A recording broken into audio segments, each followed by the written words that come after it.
Bonjour frères et sœurs, encore une fois nous sommes réunis virtuellement pour louer le Seigneur. Le but d'un culte et de tout culte, et même celui-ci, c'est de connaître mieux Jésus, pour mieux l'adorer, pour mieux comprendre sa parole, sa volonté, et aussi pour le louer et le remercier.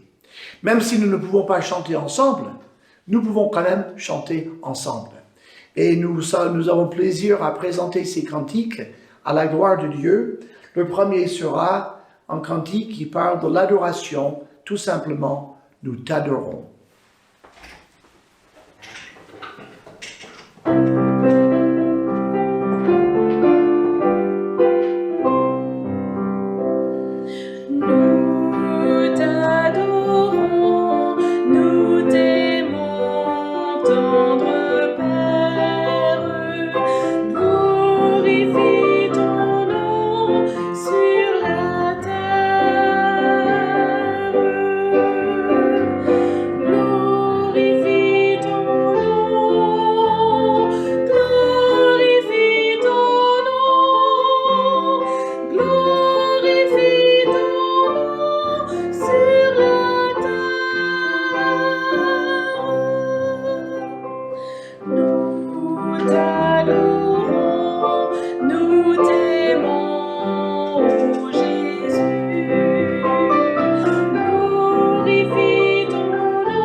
Puis on va chanter le cantique bien connu, Majesté, à lui la majesté. Cela nous rappelle les paroles sublimes de Philippiens chapitre 2, où il est dit que Jésus s'est vidé lui-même de toute sa gloire, de toute sa majesté, pour venir partager notre vie, notre misère, et prendre sur lui notre péché. Et à la fin, après qu'il a accompli parfaitement la volonté de son Père, il a été souverainement élevé, en sorte que tout genou fléchira le genou devant Jésus-Christ et confessera qu'il est Seigneur. À lui donc la majesté.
Prenons le temps de le louer par la prière.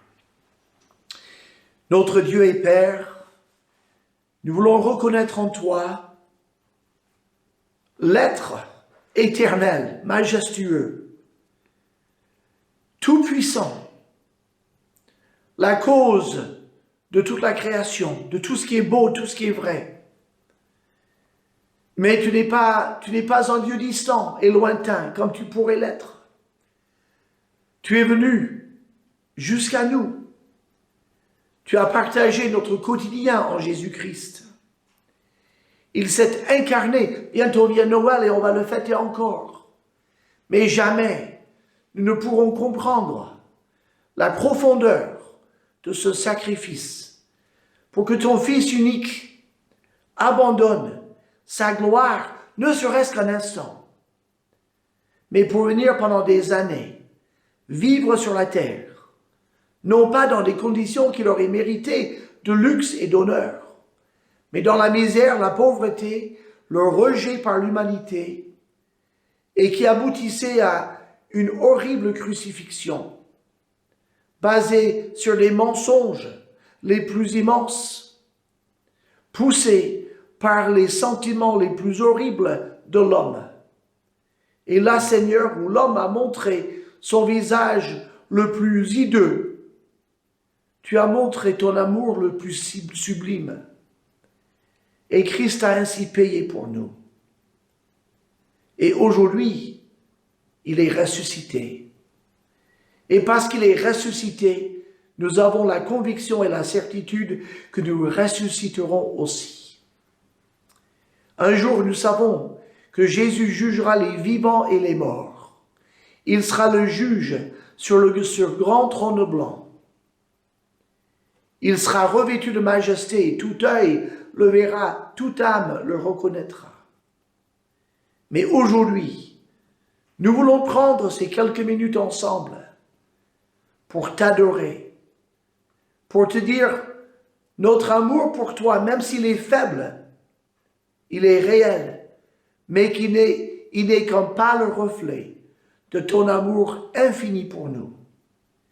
Et aujourd'hui, nous voulons t'adorer, te louer et te remercier d'être le Sauveur que tu es, par Jésus-Christ. Amen.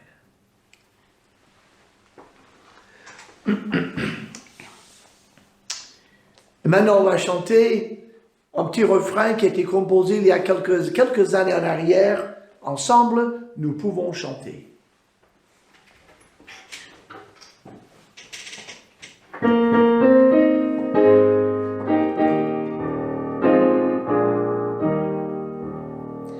Ensemble nous pouvons chanter, ensemble nous pouvons prier, élever nos voix et adorer celui qui nous a réunis. Ensemble nous pouvons donner, ensemble nous pouvons porter et proclamons l'amour que Jésus met dans nos vies. Tous ensemble,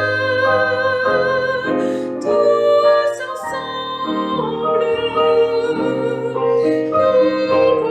pouvons montrer son amour au monde entier.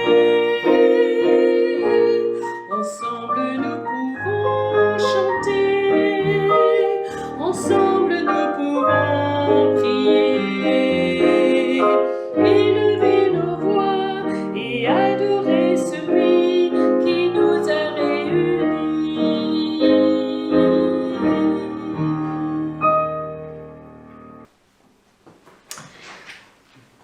Ce cantique de consécration s'intitule « À toi, mon Dieu, je m'abandonne ».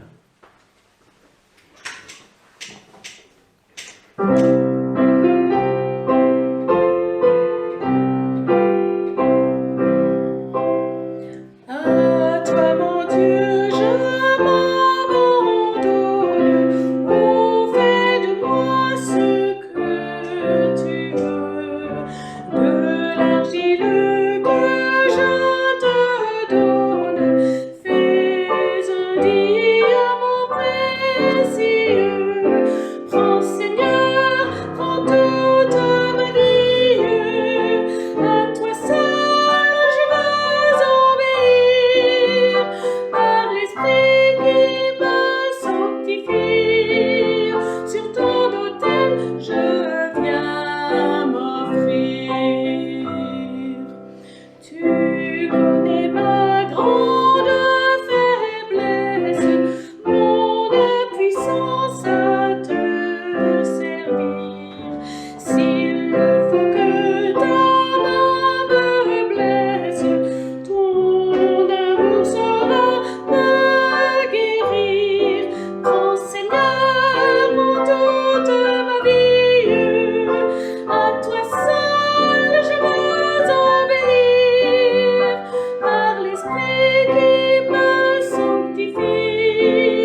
nous allons, dans le cadre de notre série d'études, de méditation sur les actes, l'Église en action, nous abordons ce matin, si vous préférez ce soir, ça dépend à quel moment vous visionnez cette vidéo, mais en tous les cas, nous arrivons au chapitre 19 du livre des Actes.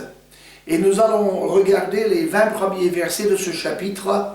Il s'agit du ministère de Paul à Éphèse. Et on peut voir à travers ce ministère, surtout à Éphèse, qu'on aborde beaucoup de facettes. C'est vraiment un ministère complet.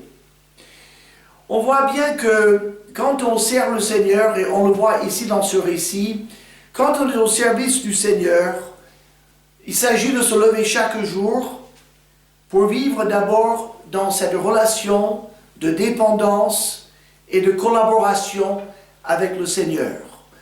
Nous ne le voyons pas, mais il parle à nos cœurs par l'Esprit Saint. Il nous indique comment passer la journée. C'est se mettre à sa disposition et collaborer avec lui. Personne d'entre nous ne sait ce que chaque jour nous réserve.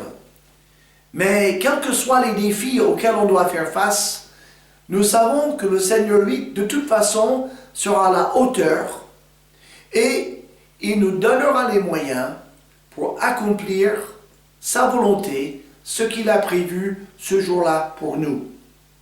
Et donc, servir le Seigneur est bien la chose la plus variée qu'on puisse imaginer. Il n'y a pas deux jours qui se ressemblent. L'église d'Éphèse ici est l'une des églises stratégiques du Nouveau Testament. Toutes les églises sont importantes, mais il y a des églises qui ont joué un rôle un peu d'exemple et de phare pour les autres. Je pense à celle de Jérusalem. C'est la première église, l'église fondatrice du christianisme.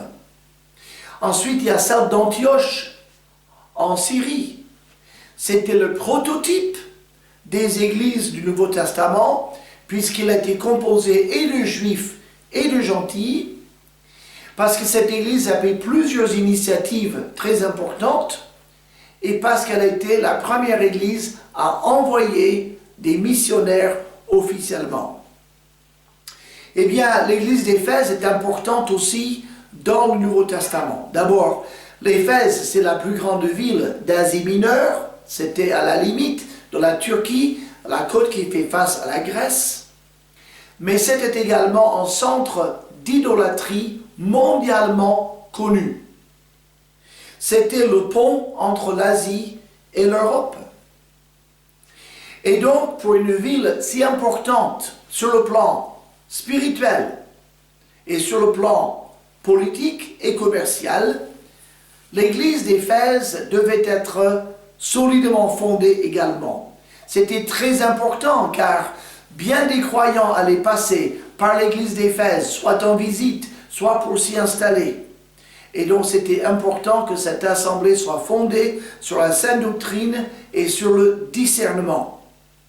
D'ailleurs, l'apôtre Jean écrit le livre de l'Apocalypse et l'Esprit Saint, par lui, adresse 7 lettres à 7 églises différentes d'Asie mineure, dont la première est à Éphèse. Et l'église d'Éphèse, le Seigneur la félicite pour sa saine doctrine, pour son discernement spirituel et pour son activité pour Jésus-Christ. Et donc, comment est-ce que cette église a été fondée?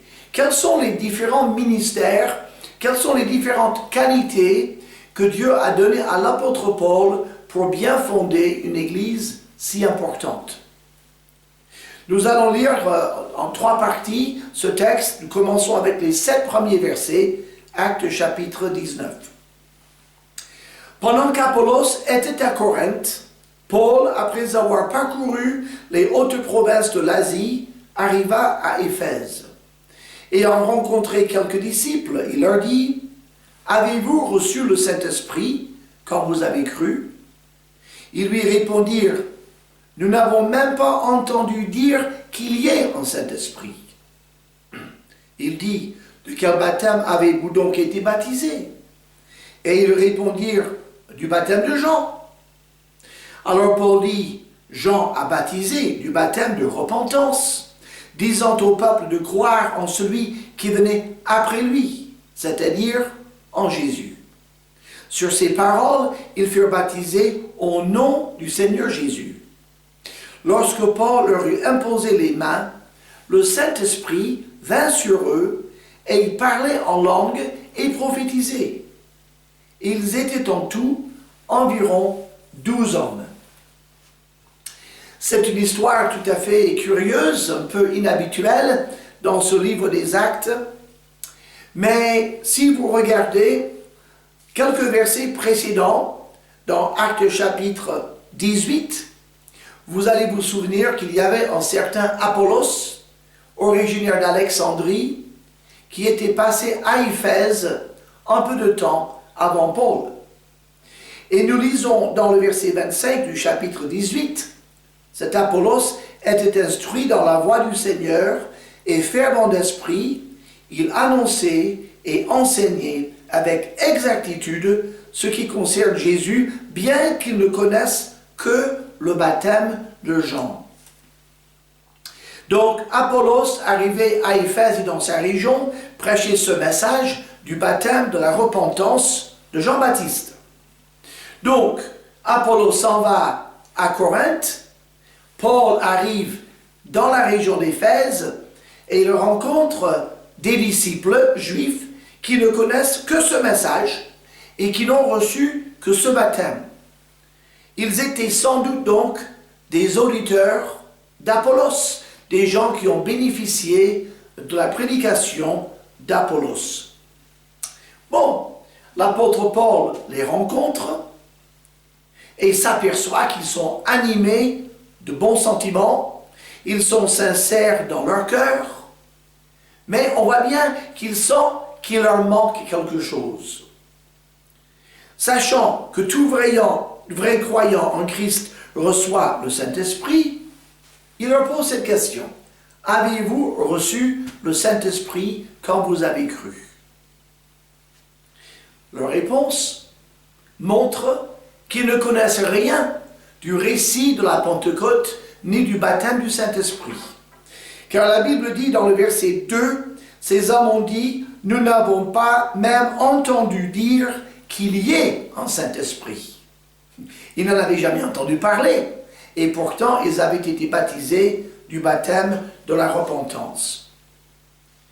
Donc, l'apôtre Paul, en parlant avec eux, il se rend compte que s'ils sont baptisés, parce que quand ils disent « on n'a pas entendu parler qu'il y ait un Saint-Esprit », il se dit « ah, de quel baptême donc avez-vous été baptisés ?» Car il y avait effectivement deux baptêmes. Il y avait le baptême de repentance de Jean-Baptiste, celui par lequel tous les disciples de Jésus ont été baptisés. Et ensuite, il y a eu le baptême au nom du Père, du Fils et du Saint-Esprit, le baptême des croyants, qui était donné par Jésus pour être administré après la Pentecôte. C'est le baptême qui est celui de les églises locales. Aujourd'hui, on baptise du baptême qu'on appelle de la Trinité après la conversion à Jésus-Christ. Et donc, quand il apprend qu'ils ne connaissent que le baptême de Jean et que le message donc de repentance adressé au peuple juif, repentez-vous car le royaume des cieux est proche, Paul va situer pour ces hommes le ministère de Jean-Baptiste. Il va leur dire, Jean-Baptiste était le précurseur, l'annonciateur de Jésus-Christ. Il leur raconte la vie de Jésus, ses miracles, son enseignement et sa doctrine, sa mort, son ensevelissement, sa résurrection, son ascension dans la gloire, et puis l'envoi du Saint-Esprit, le jour de la Pentecôte et l'établissement de l'Église du Seigneur à Jérusalem, avec ces paroles de l'apôtre Pierre, que chacun de vous soit baptisé au nom de Jésus-Christ pour le pardon de vos péchés et vous recevrez le don du Saint-Esprit, car cette promesse est pour vous, pour ceux qui sont au loin, etc. Donc, il leur explique tout cela et ces hommes, bien sûr, boivent ces paroles, croient à ce message Et dans ce cas-là, disent-ils, eh bien, nous voulons nous identifier à Jésus-Christ. Ce sont des Juifs. L'apôtre Paul est le seul à leur avoir parlé de l'Évangile. Et donc, dès qu'ils sont baptisés au nom de Jésus-Christ, ils reçoivent le don du Saint-Esprit. Car l'apôtre Pierre a dit, ce don sera donné quand vous croyez en Jésus-Christ. Et vous prendrez position pour lui. Et donc, ces hommes ont pris position pour le Seigneur. Ils ont reçu le Saint-Esprit. Et la Bible dit, ils ont parlé en langue et prophétisé. Pourquoi parler en langue? Pourquoi prophétiser? Eh bien, en Corinthiens chapitre 14, et on peut le regarder brièvement, en Corinthiens 14, dans les versets 21 et 22, il est écrit dans la loi, c'est par des hommes d'une autre langue et par des lèvres d'étrangers que je parlerai à ce peuple, et ils ne m'écouteront pas, même ainsi dit le Seigneur. Par conséquent, les langues sont un signe, non pour les croyants, mais pour les non-croyants. La prophétie, au contraire, est un signe, non pour les non-croyants, mais pour les croyants. Vous vous souvenez quand les Juifs ont reçu le Saint-Esprit le jour de la Pentecôte? Ils ont reçu le don des langues. Ils sont descendus dans la rue pour raconter les merveilles de Dieu. Pourquoi? Parce que Dieu s'adressait à son peuple, ce peuple, le peuple d'Israël. Certains vont croire, d'autres ne vont pas croire. Pour ceux qui croient, c'est la preuve du baptême du Saint-Esprit. Pour ceux qui ne croient pas, parmi ces Juifs, c'est la preuve d'un jugement qui va les atteindre plus tard. Quand l'apôtre Pierre est allé chez Corneille, Corneille, c'était pas des Juifs, c'était des païens. C'est les premiers païens à se convertir. Que se passe-t-il? Dès qu'ils comprennent l'Évangile, ils reçoivent le baptême du Saint-Esprit et parlent en langue, exactement comme les disciples à Jérusalem. Pourquoi ont-ils parlé en langue? Est-ce qu'eux avaient besoin de ce signe? Non. Par contre, Pierre et les apôtres, qui étaient des Juifs, avaient besoin de ce signe pour être convaincus que Dieu avait l'intention de sauver des gentils aussi, des non-juifs, et que Dieu allait faire une église avec des Juifs et des non-juifs. C'était pour eux que Dieu avait donné le signe. Et c'est ce signe qui a convaincu les apôtres. Ici, nous avons 12 hommes juifs qui avaient reçu le baptême de Jean. Il n'y a que Paul pour leur parler de Jésus. Et donc, Dieu leur permet d'avoir ce même signe, un signe destiné au peuple juif, pour les convaincre de l'existence du Saint-Esprit et du baptême du Saint-Esprit. Donc, dans tout cela, Paul fait preuve d'un discernement doctrinal. C'est important, la sainte doctrine. Il ne faut pas hésiter à poser des questions précises pour savoir où en sont les gens dans leur compréhension de la vérité biblique et surtout du salut. Imaginez que Paul les ait rencontrés, et bonjour, et on est des frères, et on aime Dieu, etc. C'est merveilleux. Et puis il ne va pas plus loin. Non, il est allé plus loin. Avez-vous reçu le Saint-Esprit? Non. On n'en a même jamais entendu parler. De quel baptême avez-vous été baptisé? Du baptême de Jean. Vous ne connaissez pas l'évangile de Jésus-Christ? Non.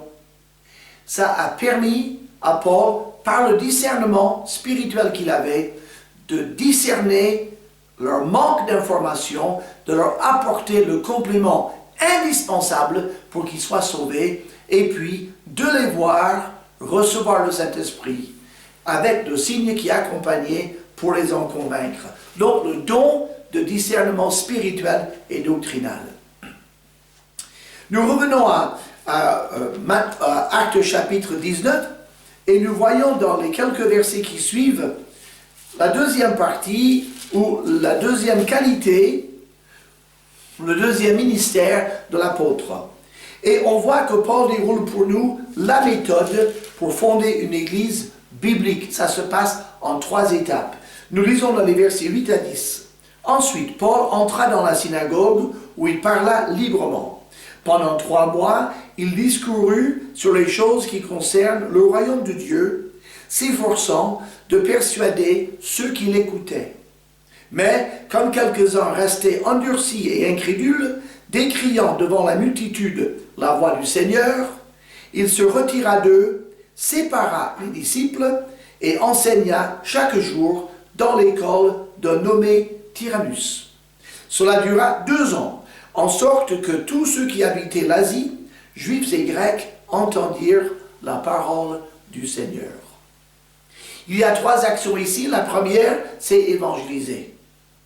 L'apôtre commence par la synagogue, car après tout, l'Éternel était le Dieu d'Israël, et il avait promis à son peuple une nouvelle alliance, même dans l'Ancien Testament. Jérémie en parle dans son chapitre 31 et chapitre 33. Ézéchiel parle également de la nouvelle alliance. C'est pour ça que les apôtres apportaient ce message d'abord à ceux qui attendaient ce message et à ceux à qui Dieu avait promis ce message. Et puis, dans la synagogue, on pouvait parler librement. Un visiteur avait la possibilité de donner des nouvelles et de donner un commentaire ou un petit message. Et donc Paul a largement profité. Pendant 3 mois, il a pu développer, avec preuves à l'appui, des versets bibliques et toute l'explication de la nouvelle alliance, du salut en Jésus-Christ et de la nouvelle naissance. Il a pu le dire à des juifs dans la synagogue même, le peuple de Dieu. Il pouvait parler à des gens qui avaient un arrière-plan biblique. Et c'est une clé pour nous.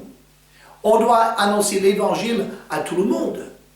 Mais il ne faut pas négliger surtout ceux qui ont une petite idée de l'évangile, qui sont intéressés par l'évangile, ou qui cherchent ou qui sont dans la confusion, car ils sont plus susceptibles de nous écouter que la personne qui n'en a jamais entendu parler et qui n'en a aucune notion. Donc, il évangélise. Au bout de 3 mois, les Juifs de la synagogue avaient fait leur choix. Certains croient à l'évangile et d'autres s'y opposent. Et donc, Paul aborde la deuxième partie de son action, c'est la séparation. Il va donc séparer les croyants en Jésus avec les Juifs incrédules. Il ne va pas prendre la synagogue et jeter les autres, il va séparer les disciples du Seigneur de la synagogue. Ils vont quitter la synagogue et ils vont commencer à se réunir en tant qu'Église. Et Dieu nous appelle constamment dans le compromis ou avec des gens qui ne croient pas l'Évangile à se séparer.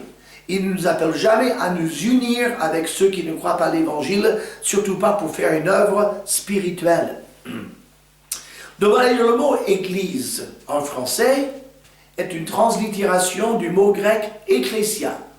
Le mot « ecclésia » vient du mot « kaleo » qui veut dire « j'appelle »,« ek » hors de. Et donc, ecclésia, ce sont les appelés hors de.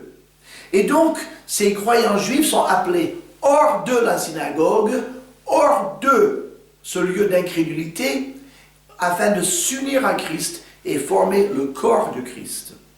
Donc, il fait une séparation. Mais ça ne suffit pas de se séparer, il faut maintenant affermir, il faut maintenant édifier. Et c'est ce qu'il va faire. 3e étape, c'est l'affermissement. Et nous avons vu que, après avoir séparé les disciples, il a pu avoir accès à des locaux scolaires. Effectivement, à l'époque, on avait beaucoup d'écoles privées. D'ailleurs, l'école publique n'existe que depuis 150 à 200 ans en Occident, mais sinon, l'instruction s'est toujours faite par des structures privées. Et donc, à Éphèse, il y avait beaucoup d'écoles privées. Un professeur ouvrait une école, peut-être s'associait à d'autres professeurs. Il proposait des cours de grec, de latin, de la rhétorique, de la philosophie, de la médecine, un peu toutes les matières. On pouvait trouver des professeurs dans ces écoles privées. Et sans doute, de manière générale, un professeur enseignait une partie de la journée et ensuite, les locaux scolaires étaient libres pour un locataire. Et c'est ainsi que soit Paul a dû louer ou emprunter les locaux de ce professeur Tyrannus. Et donc, tous les jours, il tenait court. Tous les jours, les croyants pouvaient venir et écouter la parole de Dieu. Et là, Paul a dû leur expliquer non seulement tout ce qui concerne Jésus dans l'Ancien Testament, mais développer toutes les doctrines que nous avons maintenant dans le Nouveau Testament, toutes les vérités qui sont dans ses propres épîtres, toutes les révélations que Dieu lui a données, il les a partagées pendant 2 ans dans cette école. Ce qui fait que vous imaginez à quel point les croyants d'Éphèse étaient très affermis avec toute cette instruction. La doctrine, nous voyons bien, n'est pas en détail. Il y a des chrétiens qui disent l'essentiel c'est d'aimer Jésus. La doctrine divise les chrétiens, donc la doctrine est une mauvaise chose. Ou la doctrine, ce sont des détails. Ce sont des détails un peu ennuyeux. Rien n'est plus faux. La doctrine, c'est ce que nous croyons. Une église n'existe pas uniquement pour faire du social. Une église existe parce qu'elle croit quelque chose. Elle a un message à porter. Elle croit en un sauveur, elle croit dans l'évangile, elle croit dans le salut, elle croit au ciel et en enfer. Elle croit que Jésus est le Fils de Dieu et elle enseigne cela. Le monde ne connaît pas ce message. Par conséquent, si la doctrine n'est pas importante, l'Église ne sera plus une Église. La doctrine, c'est la structure, c'est l'ADN.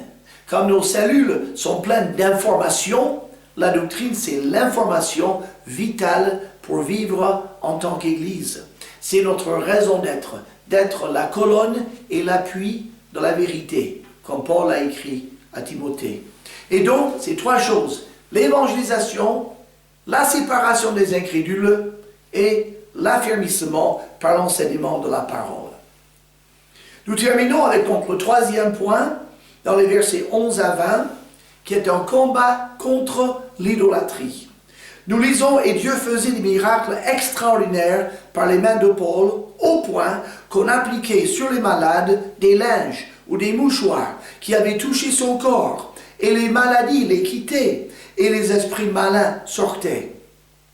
Quelques exorcistes juifs ambulants essayèrent d'invoquer sur ceux qui avaient des esprits malins le nom du Seigneur Jésus, en disant « Je vous conjure par Jésus que Paul prêche ».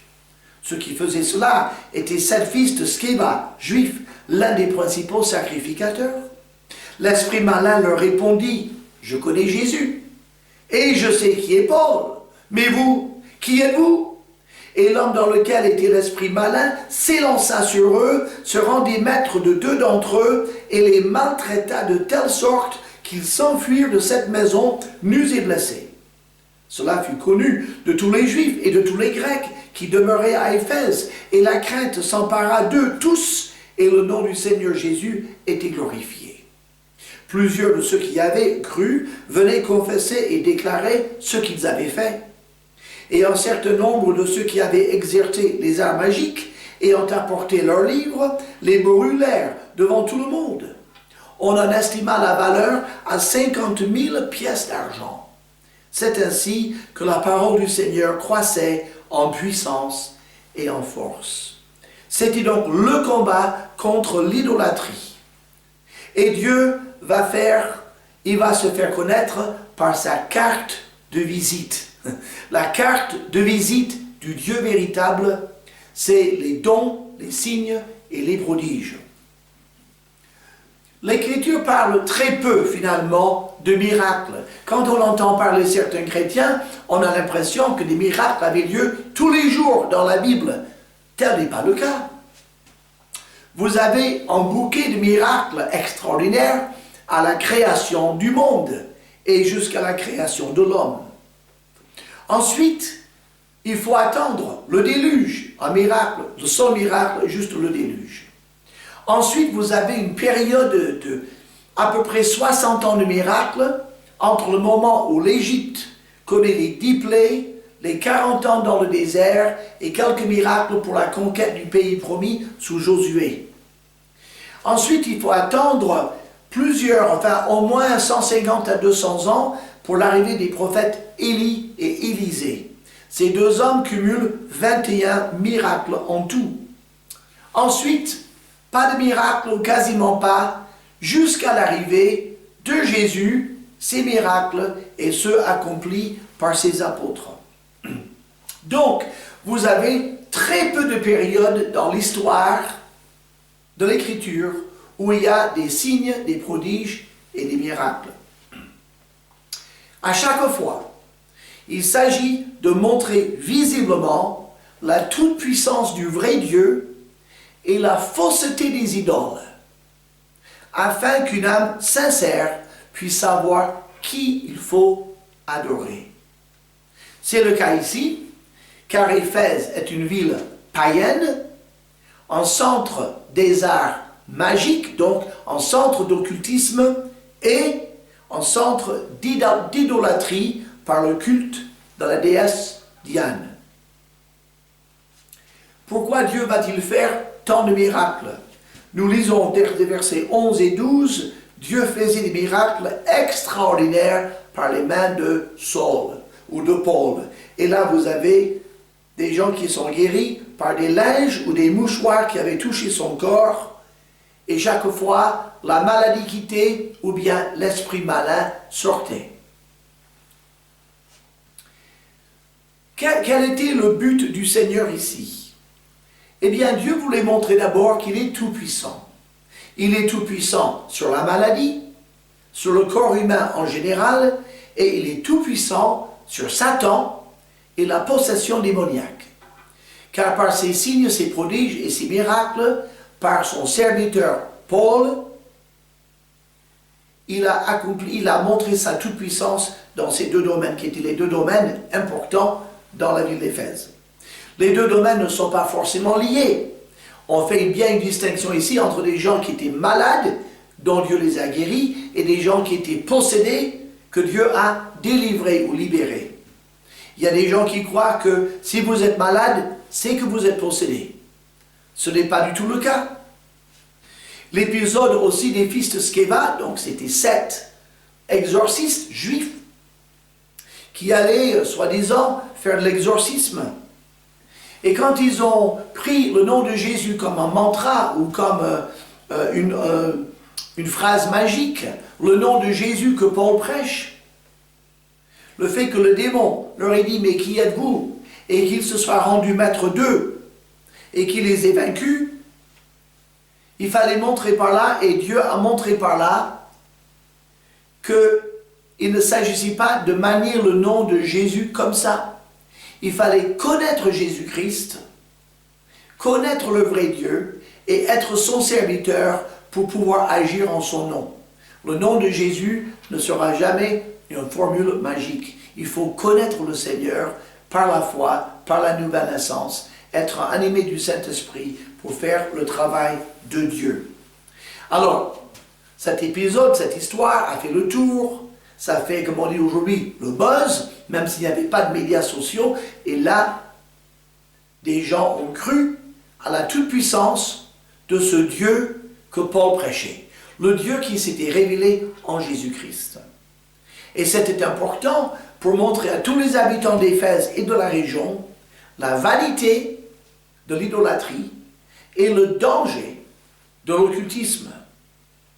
Et suite à cela, des personnes, nous ne savons pas si c'était uniquement les convertis, peut-être depuis 2 ans, des convertis étudiaient avec Paul, mais avaient encore des objets dans leur ménage qui n'étaient pas convenables. Toujours est-il qu'à ce moment-là, on a fait une grande réunion sur une place publique et on peut imaginer des dizaines, peut-être des centaines de personnes qui ont amené tous leurs objets de culte idolâtre, des statues, des livres, et on a brûlé le tout publiquement. Sans doute accompagné de témoignages, des gens qui ont dit « j'étais dans l'occultisme, j'étais dans l'idolâtrie, et j'ai compris l'évangile, et le Seigneur m'en a délivré, et je crois dans le vrai Dieu, dans l'évangile ». Quelle réunion ça a dû être. Et donc, à travers toutes ces choses-là, l'église d'Éphèse a été durablement fortifiée. Cette église avait normalement une connaissance de la doctrine. Cette église était séparée de l'incrédulité.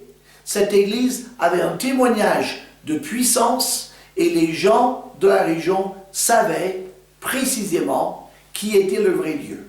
Toutes les âmes sincères pouvaient s'approcher parce qu'ils étaient convaincus qui était le vrai Dieu. Et ainsi, l'église d'Éphèse a été édifiée, solidement fondée par la puissance de Dieu. Et donc, pour conclure par le récit de l'établissement de cette assemblée-là, retenons quelques leçons. D'abord, le serviteur de Dieu. Et si vous connaissez Christ, vous êtes son serviteur ou sa servante. Le serviteur de Dieu doit être prêt pour toutes les situations. Mais il ne compte pas sur ses propres forces, comme Paul ne comptait pas sur ses talents et ses forces. C'est le Seigneur qui a bâti cette Église, par sa puissance et avec ses outils. Et l'outil principal, c'était la prière et l'annonce de la sainte doctrine, la parole de Dieu. Les gens avaient un message à croire. Et Dieu était là pour montrer que c'était le seul vrai message.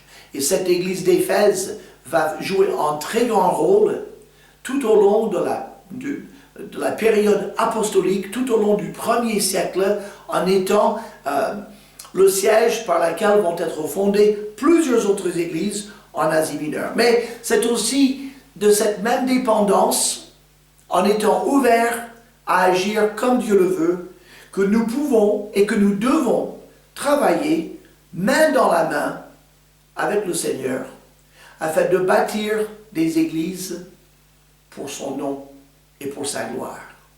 Prions. Notre Dieu et Père, merci pour le témoignage et le récit passionnant de l'établissement de cette assemblée à Éphèse, et pour le témoignage qu'a eu cette Église, pour la lettre que Paul lui a adressée par la suite. Merci parce que ce serviteur, tel un exemple pour nous tous, était prêt pour tous les défis, il était ouvert à faire chaque jour ce que tu lui montrais à faire, et à établir ces hommes et ces femmes dans des vérités immuables de ta parole. Merci pour cette précieuse parole. Merci pour la recette que tu nous donnes. Aide-nous à rester fidèles à cette glorieuse vocation par Jésus-Christ. Amen.